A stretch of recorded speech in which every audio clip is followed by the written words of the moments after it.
Hello and welcome to Aging Fearlessly, a place where hopefully you get some good suggestions on how to create your best life. I'm your host, Guillermo Vidal, and I'm happy you could join me on this program today. Now I want to talk about our value as humans in relations to our age. Does it diminish as we get older? Is there an age when we become worthless? Now this is an important topic because it touches on our self-perception as we grow older. This is also a longer topic than usual, so I'm going to give you a break and split this into two parts.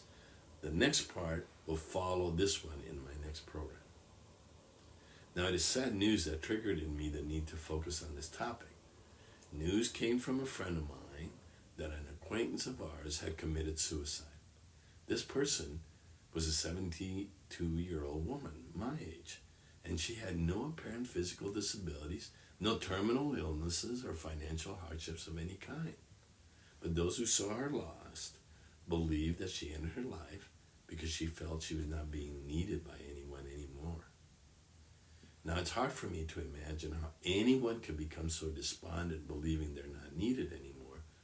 But this sense of not being useful or needed is a common refrain among our aging population through many phases of their lives. I hear it from friends and family alike. For example, a mother seeing her youngest child leaving home can feel unneeded, or retirement can make a person feel lost and without purpose. I certainly felt that way when I first retired. So too can a person who lost a spouse or a parent they were taking care of. Now, when I picture the idea of not being needed, I think about it as the equivalent of feeling that I've lost my value. And I can also understand why this feeling of not being of any value or the fear of not having any value can make a person hang on to those things he or she believes gives them that value, like a job or a title. Maybe it's this very fear of not being needed or not having any value that keeps some of our eldest, like Senator Mitch McConnell and Dianne Feinstein, or Supreme Court Justice Ruth Bader Ginsburg, hanging on to their very important positions even after it became obvious that the illness deprived them of their best. So what is this value that I'm talking about? Is it something defined by things that are material and external to us, like our job, our title, our salary, the number of people we supervise, things we can afford to own, the business we own, status of our kids, success in sports or school, or is it something else? Now, the problem I see with determining our value by our material things is that, we mistake these things to be important and then we attach our self-worth to them. Then one day, those things are gone. The kids marry, you retire, or you get a divorce. Well, you realize your body can no longer perform the physical things you enjoyed. Now, when these things happen, you realize they were not permanent, and suddenly you find yourself questioning your usefulness, your value to the world. Now, I have to admit, I certainly experienced these feelings. One of these times came when I retired from the Colorado Department of Transportation, a place where I had spent 25 years of my career. And I couldn't believe how quickly the department's connection with me disappeared after I retired from there. It was as though my hand had been in a bucket of water for those 25 years, and then once I pulled my hand out when I retired, it was clear that the water in the bucket quickly filled in the void as though I had never been there.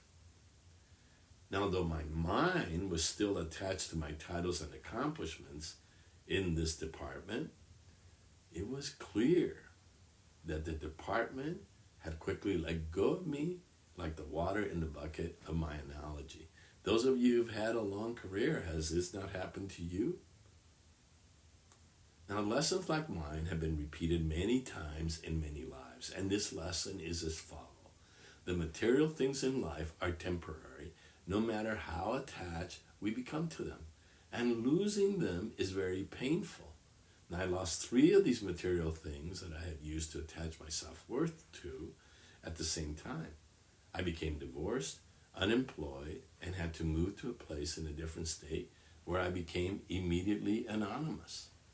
The void I felt inside was sometimes unbearable, And I can certainly understand why someone like my acquaintance could reach such a terrible state of depression that they would end their lives. But we should not have to get there to learn this lesson.